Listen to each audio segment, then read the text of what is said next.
listening to Answers for the Family with Alan Cardoza and Matt Polachek, only on LA Talk Radio. Welcome to another edition of Answers for the Family. I'm your host, Alan Cardoza, and for those of you that have been listening, sending in questions and comments, thank you so much. And please continue to help spread the word that every Monday from 11 a.m. to noon Pacific time, this show will bring on special guests that can inspire, educate, and in some cases entertain, while bringing answers and options to making our lives happier, healthier, and more successful. And you can all do me a huge favor. Please forward one of our shows to your social media groups or to someone that you know that can benefit from a particular show. I just got a text message that came in about a week ago from someone that said, you know, Alan, I just really want to thank you for bringing on the person that we had just had that was talking about some of the things that are affecting our brain. And that guest was Max Lugavere.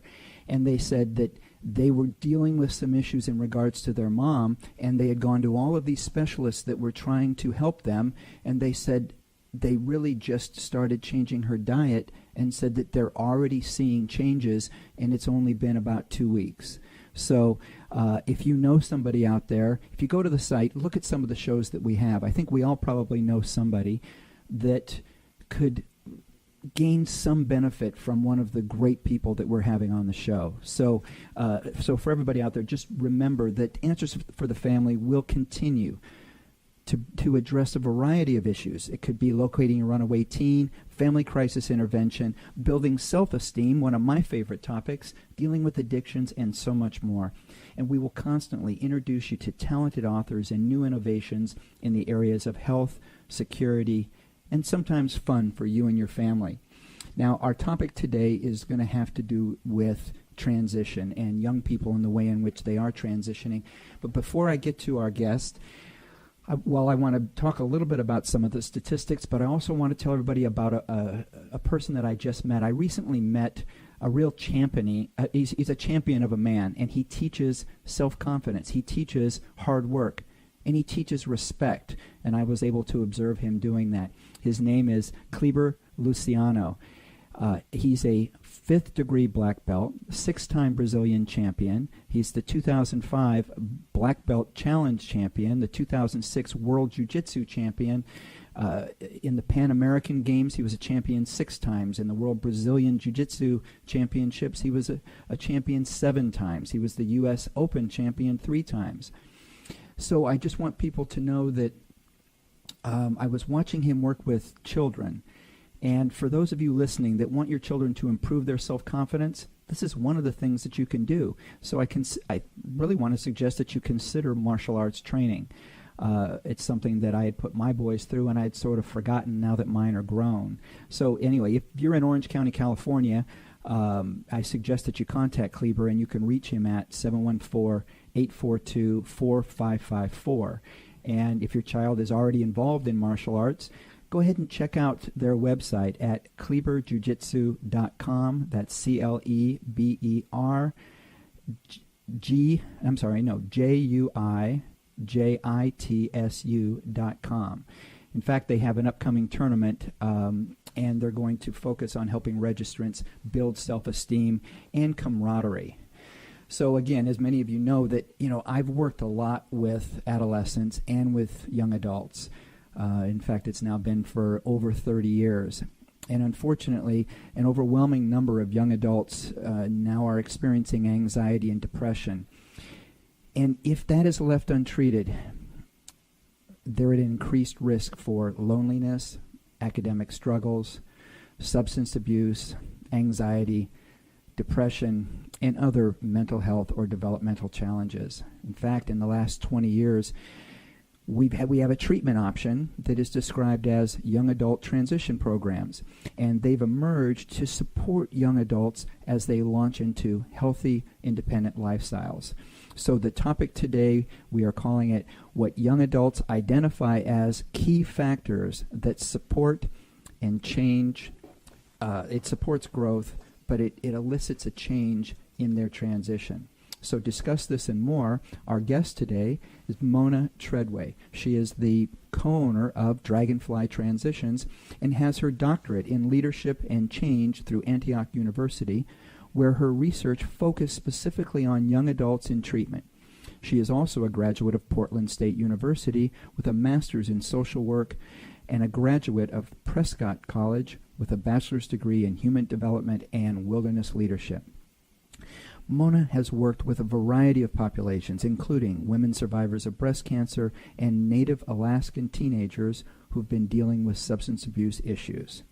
She has led therapeutic wilderness trips, taught college-level outdoor courses, and wilderness skills such as rock climbing, skiing, kayaking, glacier travel, and backpacking. Her graduate internships included work at hospice, a drug and alcohol outpatient program, and as a college counselor at the Oregon Institute of Technology. Now, while she was at OIT, she received training in cognitive behavioral therapy and suicide assessment and prevention. Mona teaches young adults how to let go and accept their situation as they can begin building meaningful lives. She has a clear understanding of family dynamics and an ability to help families move from crisis into stability. She particularly loves program development and creates an environment where staff and students alike engage in the process of growth and change.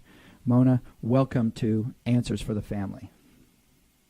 Alan, thanks for having me on the show. Well, it's my pleasure. I think that many people out there now realize that there have been some changes that have been going on in the way in which adolescents are transitioning or not into adulthood. So, for some of the people that don't know, there are things that I know. So, Mona, I know that you've owned and operated, a young adult transition program for over 17 years. What led you down that path? Because it seems like you started down a path kind of right at the time in which we needed it.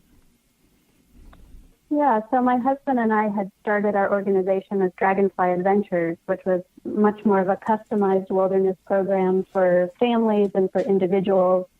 And our first year in, we were working with a young man, 21 years old, and, his family wrote him a letter partway through the trip and said, look, we really love you, but it's not okay to come back home and live in our house. We need you to figure out the next step of your life. And at that time, there was not a lot of resources within community settings. And this young man, being 21, he really needed to be in a town, learning to work and pay his bills and really the independent life skills.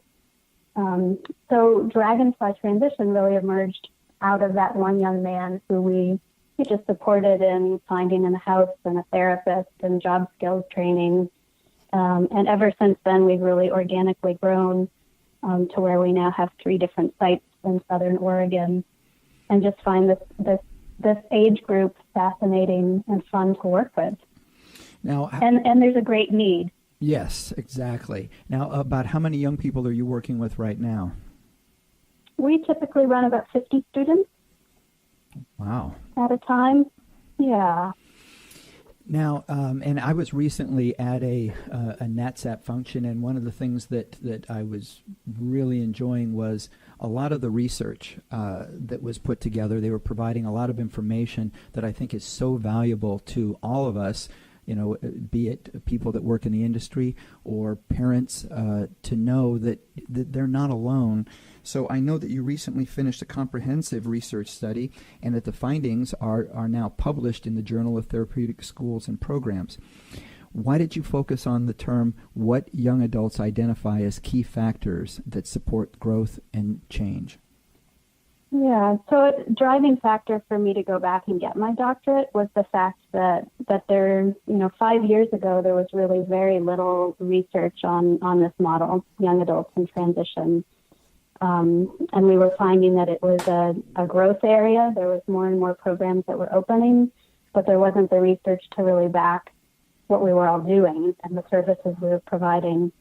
So in my mind, it was really important to go back and have a foundational study where we really heard from the young adults that had been through these programs around what they in particular identified as helping them or hindering their process of launching, from their parents' house into whether it's an academic world or self-sufficiency in working.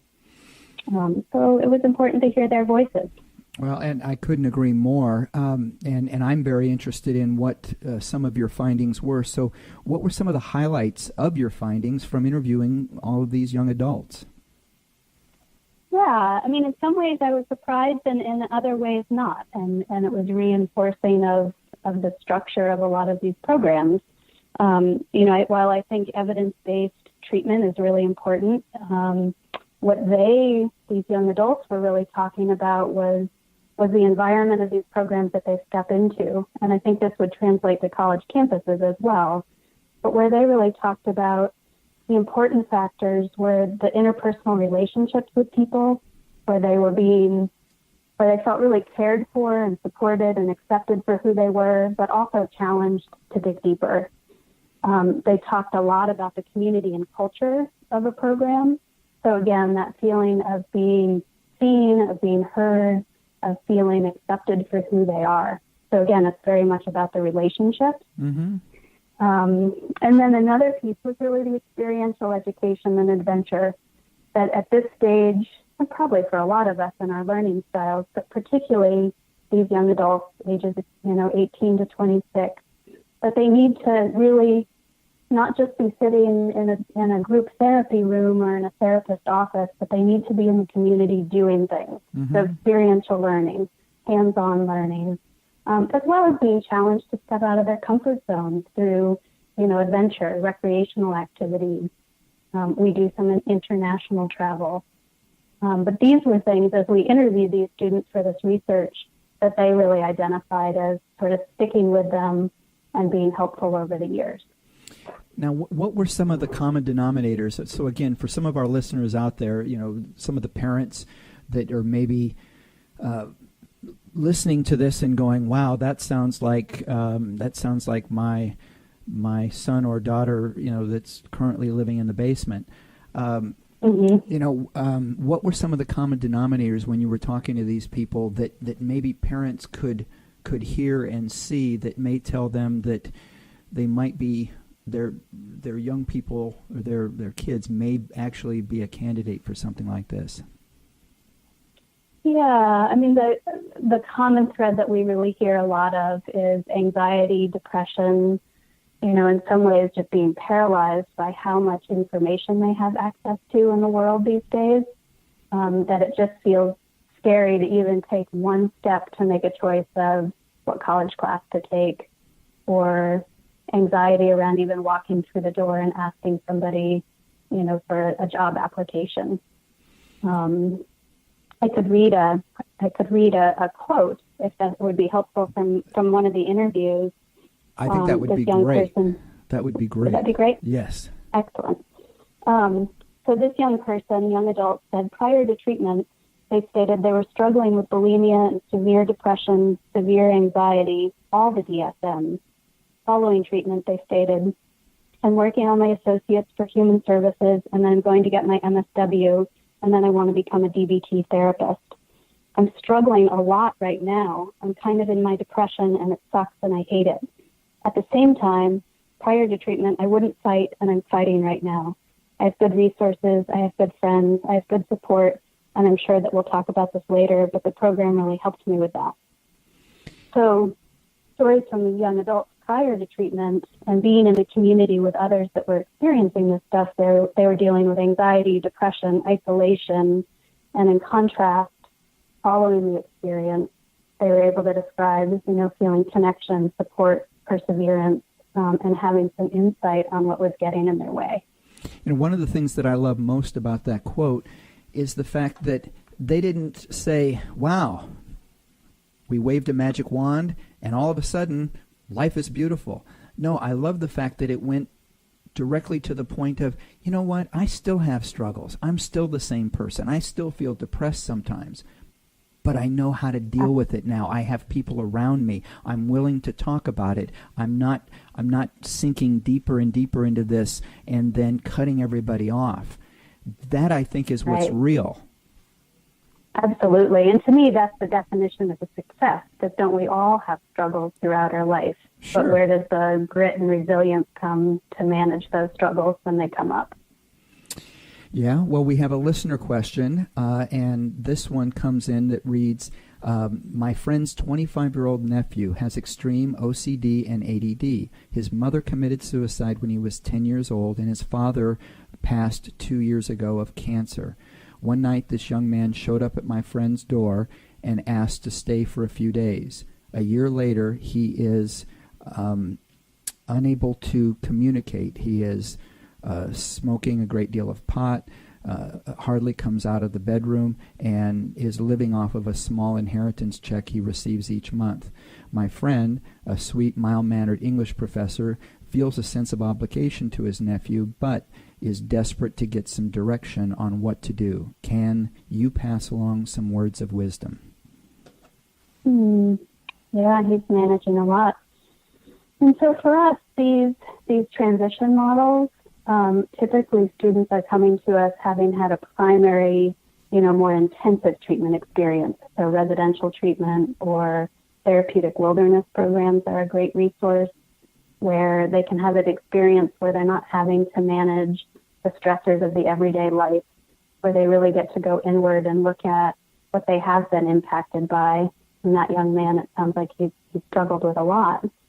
So to be in a safe environment where he's clean and sober, eating healthy food, getting exercise, getting a good sleep pattern, and really being connected with professionals and also a peer group that has maybe experienced some similar struggles in life could be really valuable to sort of get them out of that rut and moving. As most people know, I'm someone that works a lot more with adolescents, which can sometimes be translated into we have leverage or the parents still have leverage. What would you tell this particular person? Because if he's referring to someone that's 25 years old and both parents have passed, my guess is they don't have leverage. They really need to be able to focus on how they can get him to start making some better decisions for himself. But I think that first step has got to be the toughest. No, I think the first step is the toughest. And I tend to think that, most young adults are pretty insightful and wise, but they're stuck and they need somebody to sort of push them out of the nest. And so sometimes that is holding a tough boundary of saying, look, we love you, but we're not going to continue to support you in this pattern. So you either need to get out and get a job and start making some different choices, or we'll support this treatment option. So I think it takes a skillful therapist or educational consultant, but somebody outside of the family system to help families navigate this transition.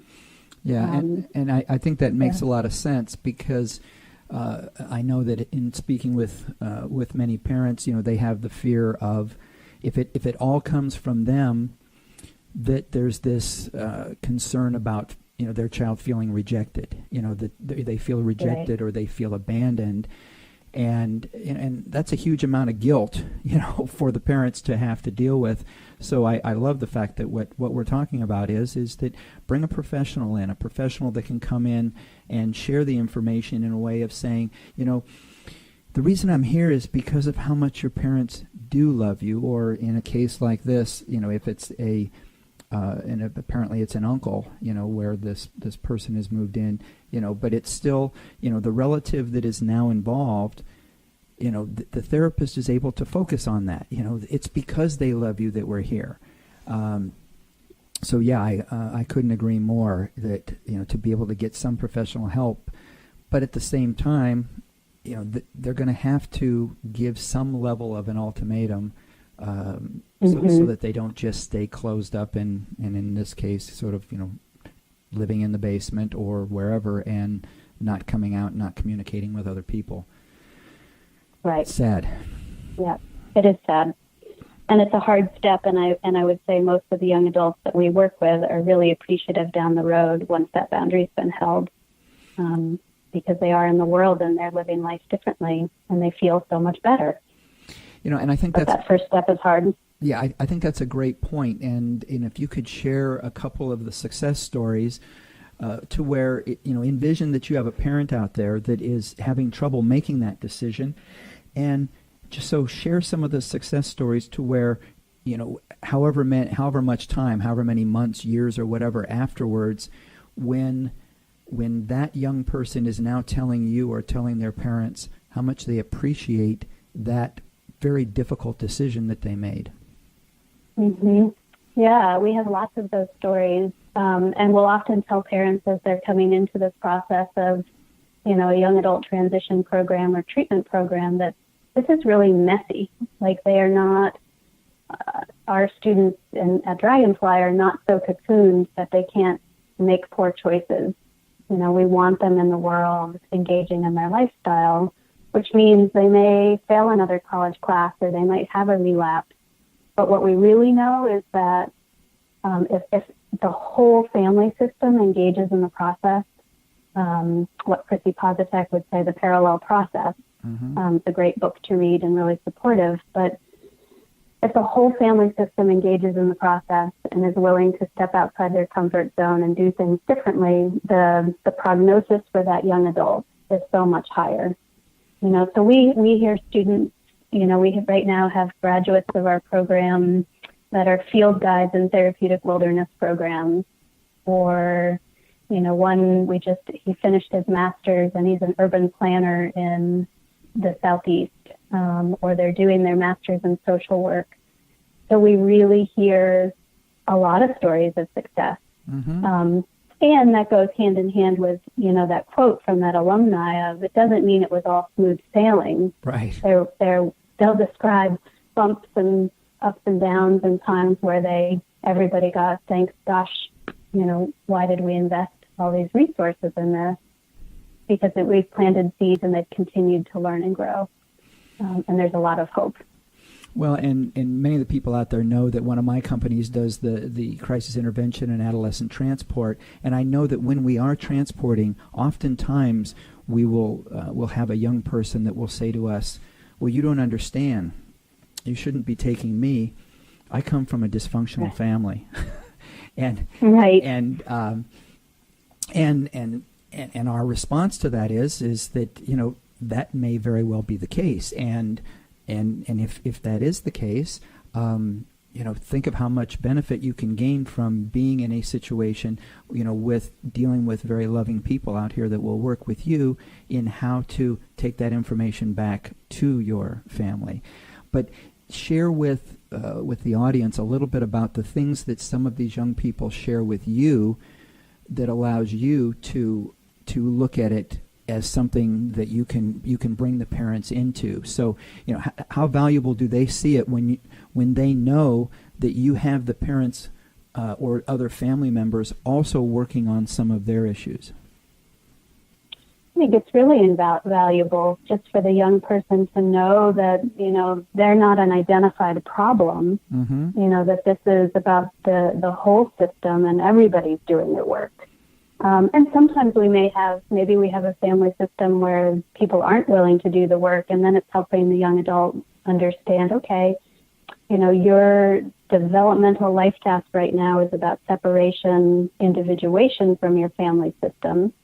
Our goal is that you learn to stand, who are you at your core outside of your family system? What are your values? What's important?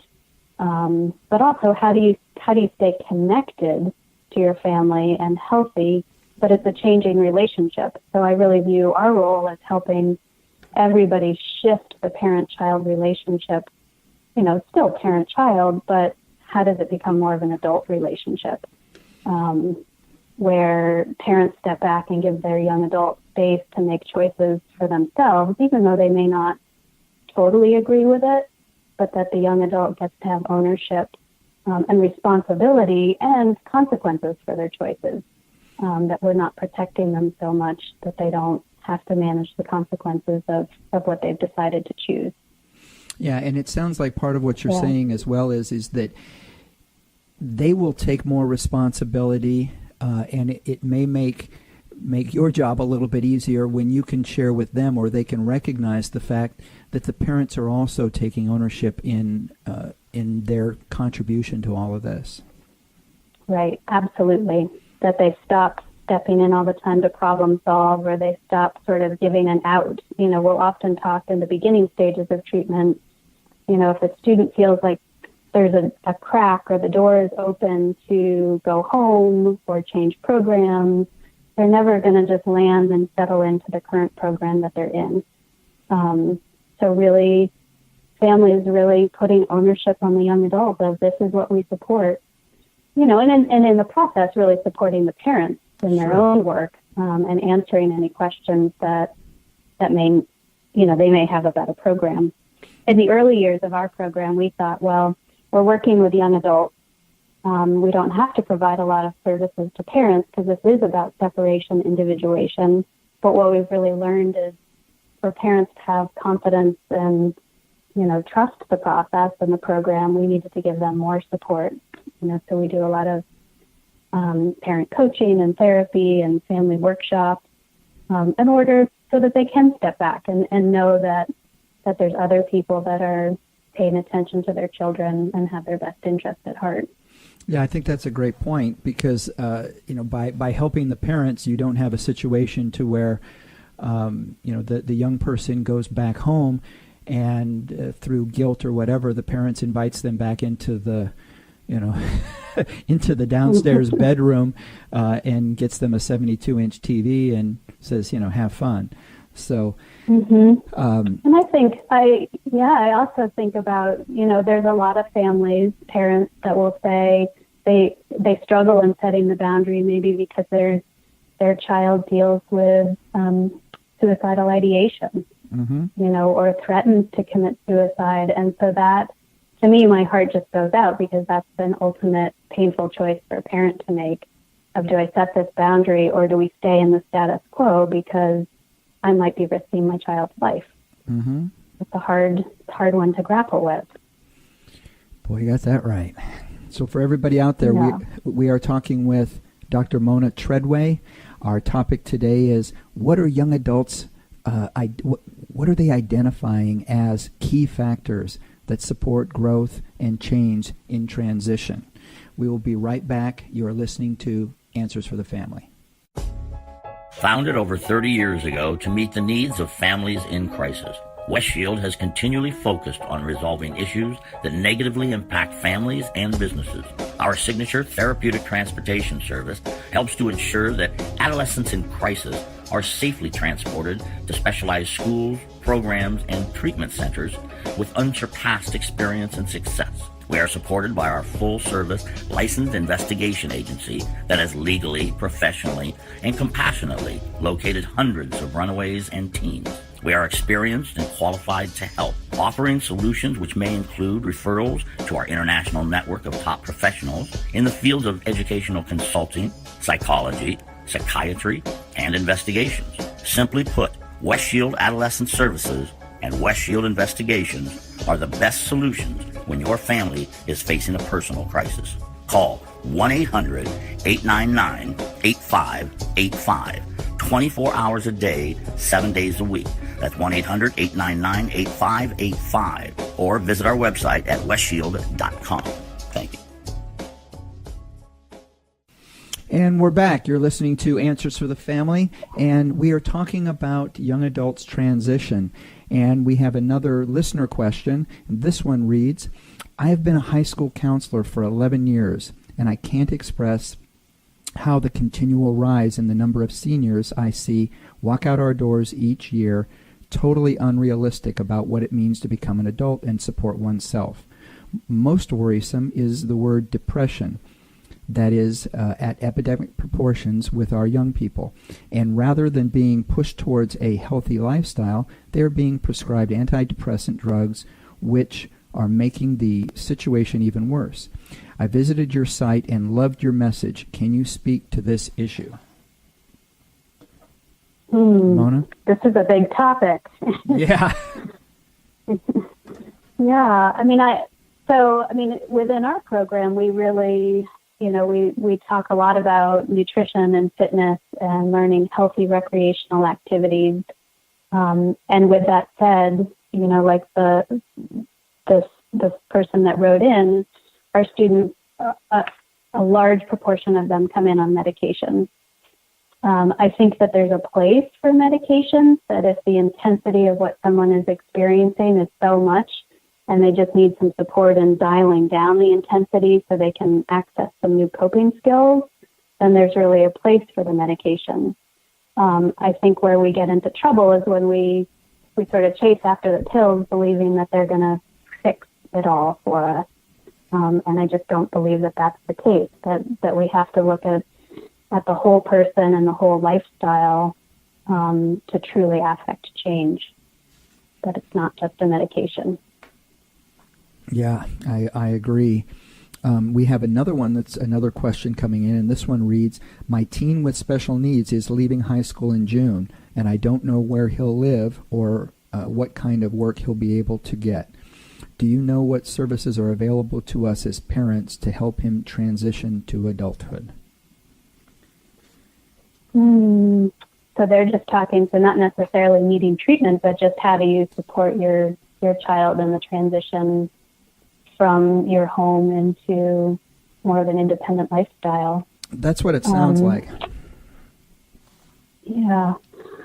I mean, I think personally what we often find is that young adults come into our program not ever having held a job or, had to manage money, that some of those basics, ideally, I would love to see, happen earlier in the home, and that there's still some expectations within the house.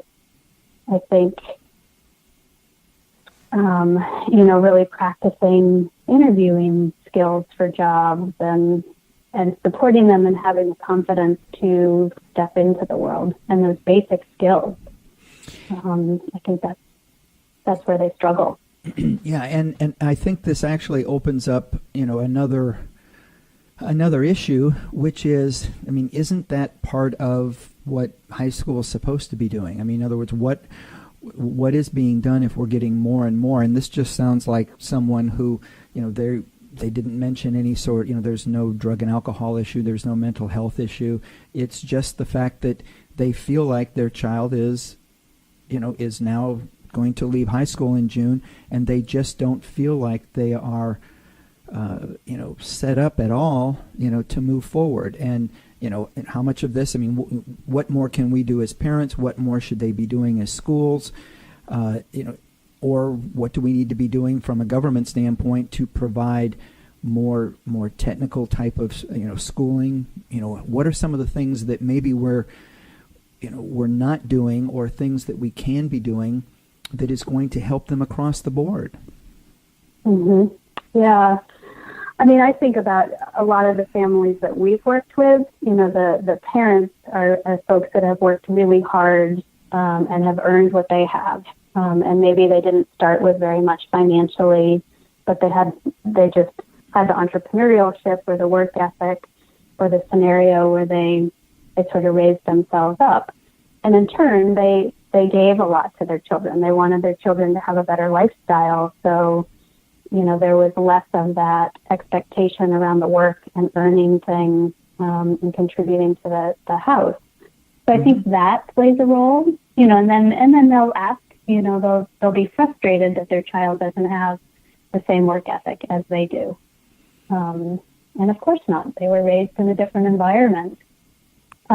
Jeffrey Arnett is a doctor that he really has developed this new theory called emerging adulthood, where he proposes that the transition into adulthood is now long enough that it's actually a separate and distinct period of life, sort of life development. So it used to be, you would graduate high school and you'd immediately either go into college or you would get married or you'd get a job. There was an expectation around launching more quickly.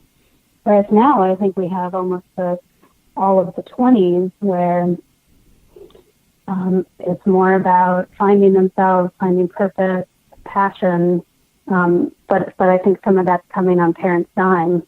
Mm-hmm. So I think it's about setting up expectations as your child is moving into young adulthood around what you are going to support and what you're not. And then realistically looking at what skills do they need in place. Yeah, and I think also when you mentioned in regards to having the same work ethic, I think in many cases the jobs that were available out there or that were geared towards young people, I mean, that was, there was jobs in fast food, or there were jobs in, mowing lawns, or, whatever. There were these jobs that were available, and it was sort of expected. You had a buddy that worked at a gas station and another buddy that worked at the, as a busboy in the local coffee shop and so on. So in fact, I did all of them, right. But it was also because I was told that if you want certain things, here are the jobs that you can get that will help you to get that. If you want a better bicycle, or after a certain age you want a motorcycle, or you want a car, or you want these things, here are the jobs that are available to you to make some of the money. You may not have to make all of it to get those things, but at least to make some of it. And I don't feel like we're doing that now. I think it's more of trying to just get them to a point to go, okay, this is great, now go to college, or now do this, and then we're surprised when they don't know how to do these other things. Mm-hmm. And I think there's just multiple layers that impact that. Yeah. And that's the world we live in. It's academic setting. I think as a society, we need to sort of look at it in terms of how do we better support students launching. I think there's a statistic out there that 41%, of young people that start college won't finish. And to me, that's a pretty high number. That really is. Yeah. And I know that there are similar things. I know that in Los Angeles, 50% aren't going to graduate high school. So much less getting into a college and then not finishing it, they're not going to graduate high school. So yeah, I think you bring up a great point is that, are we setting them up for success, and also showing the value of completion? If you complete this is going to help you to your next level of success. I think that can also be incredibly helpful. Mm-hmm. Yeah. Well, we have another question that's come in, and again, I want to thank everybody that takes the time to send these questions in. I know many people say what state or country that they're sending it in from. I know many of them say that they're teachers. I think we just had one that was that explain that they are a teacher. So again, thank you. I know that you work in the middle of the day, so many of them are subscribing on iTunes, sending in a question, and then listening later on to hear what the answer was to their question. So I want you to know we take it seriously, and we try to make sure we get all those questions asked. This one reads, our daughter is 17 and seems to be able to handle schoolwork fine. What I am more concerned about is her lack of social ability. She has very few friends she sees in person, yet refers to the people she communicates with online as her friends. Does your treatment team teach social thinking or some form of therapy that will help her interact with people face to face? This is a great question, and I think this is one that's going to be impacting more and more young people just in our age of technology. Mm-hmm. That so much of interaction now happens, via tech, on the computer, online, on the phone. We do teach social thinking, and it's a great resource for people to learn more about. Michelle Garcia Winters is a great resource. And I think this is what ties back into the research findings of that as we see students come into our program. And again, I think college campuses should be really focusing on this as well, or just communities in general, about how do we help create community, face-to-face community where people do feel seen and cared about, and have face-to-face interaction. So we do. Yeah, go ahead. No, I was just going to say I couldn't agree more. And unfortunately, many of the young people that we end up working with, we're picking them up from from their home, and and we're being told that they haven't left their their home in 3 months, or something like that. That everything that they're doing is online, and the parents are having trouble getting them just to go out and see some of the same kids. We had a parent recently that said, "I don't understand. They haven't seen their best friend. I think they said in like 2 months." And they said this is the same person that just maybe a year ago they were inseparable, and now everything is focused online. Everything that they're doing, that they're still in contact with that person, but it's only online. So I love the fact that in not only your program, but many programs like yours, you're focusing on the fact that we are social beings, and that you are being taught social thinking and social interaction.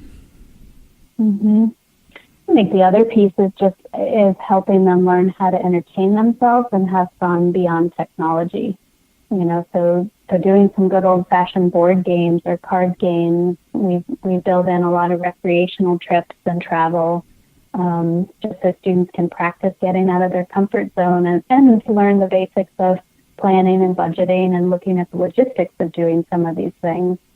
And the belief that the more that they practice and they have the success in that and feel the reward, the more apt they are to do it moving forward.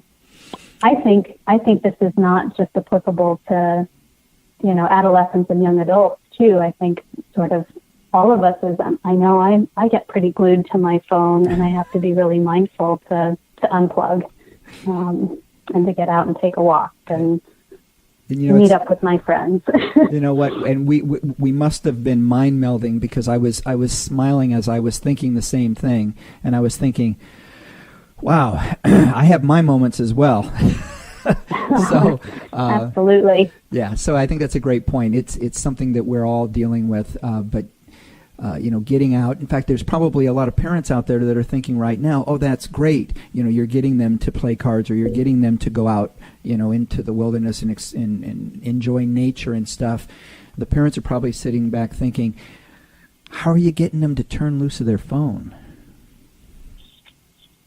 Right. I mean, frankly, I think that's a challenge for us too. Our programs evolved over the years. It used to be that students just didn't have cell phones or their personal laptops when they came into the program, and we really, struggled in this last year around saying, well, what we see is if we can't just take things away. I mean, we see them engage well and connect, but they also have to learn how to manage it. So kind of back to the experiential education. So we're really, monitoring and having a lot of conversations around how is tech impacting them, to increase their own awareness and insight of how they want to manage it. When are they going to put it away so they get good sleep? Understanding what are the red flags of when they're relying too much on the tech because they're anxious to walk into a room and connect with a person. So I think it's really, education and raising insight, and it's challenging. I don't have a really easy answer. Well, yeah, because, I mean, again, we're dealing with young adults. You don't have the leverage of a program that's maybe dealing with adolescents that just says, okay, but, we're now taking these away from this point to this point. Right. We've had some times where, say, a student, has not been managing it well and is refusing to turn the phone in. Sometimes, families have just cut off service and said, look, this is getting in the way of you living a functioning, healthy life.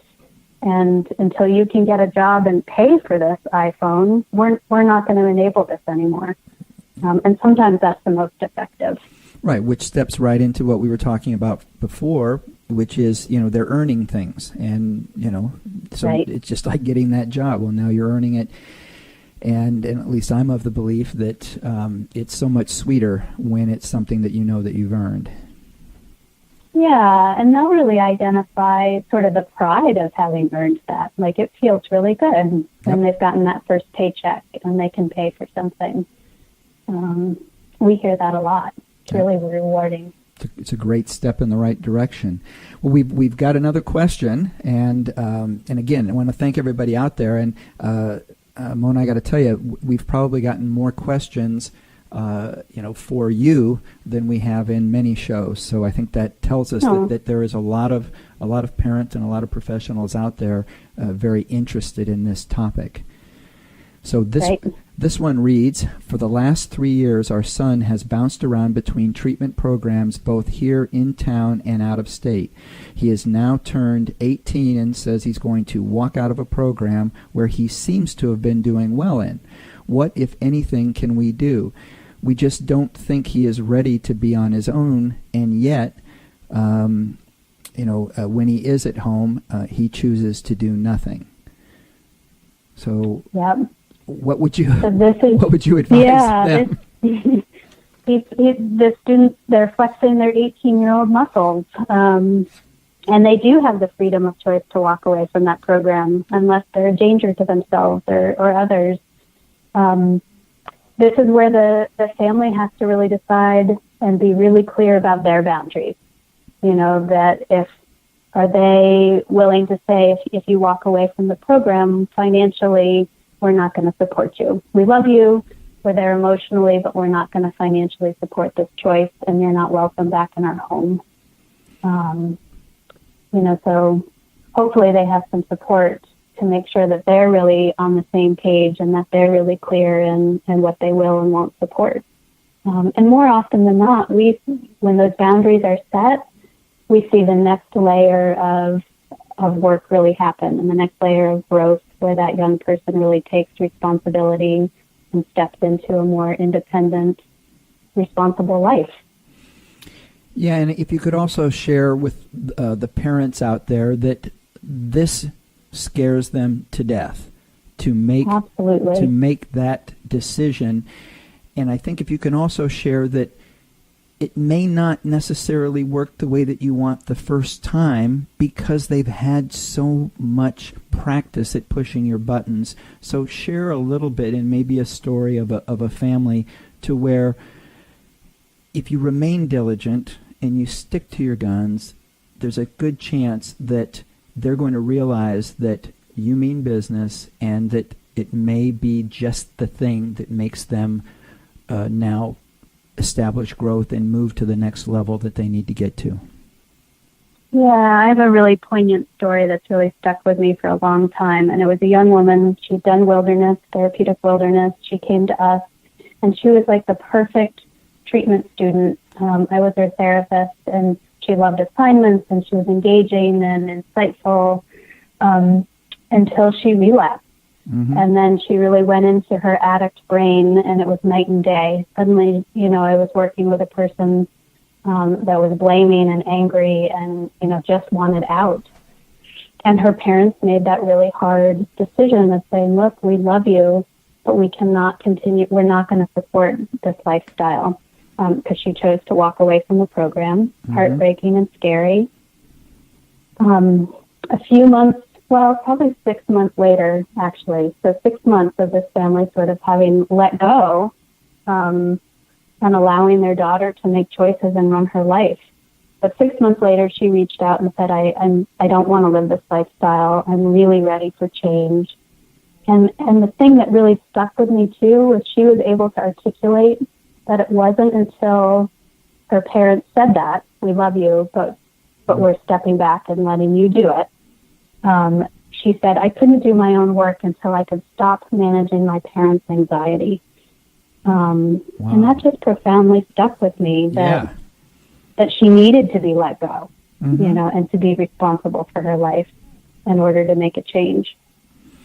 And now she's a nurse. She's well respected in the community. She has children of her own, and a great story to share.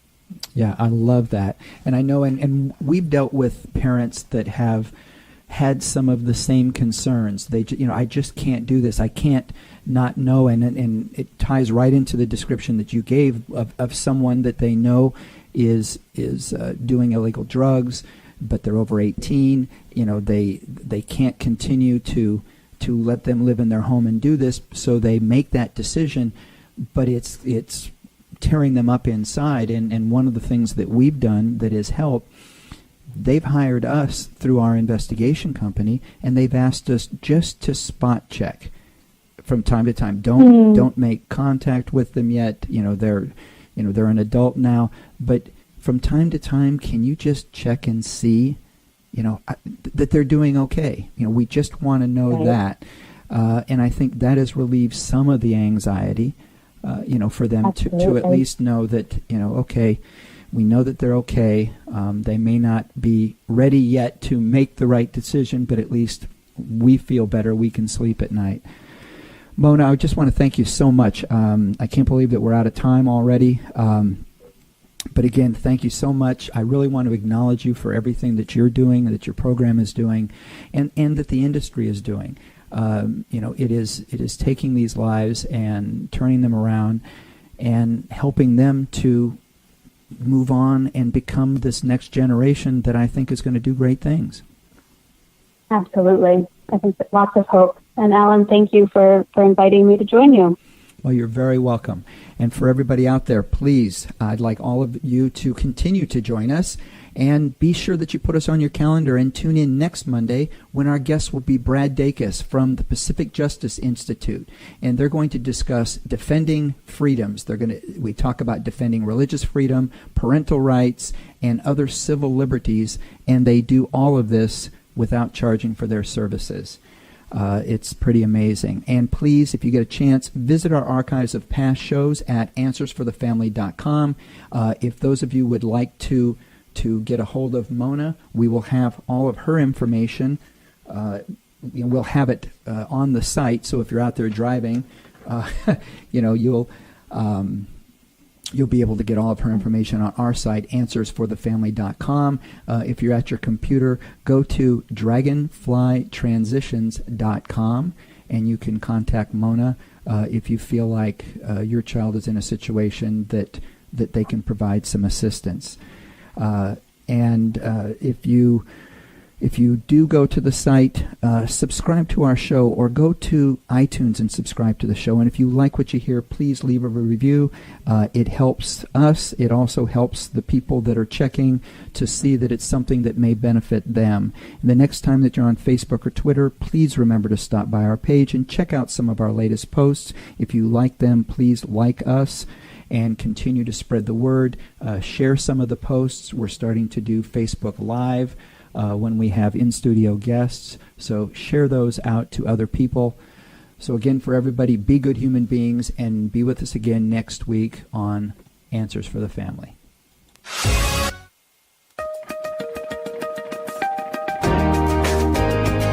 You're listening to Answers for the Family with Alan Cardoza and Matt Polachek, only on LA Talk Radio.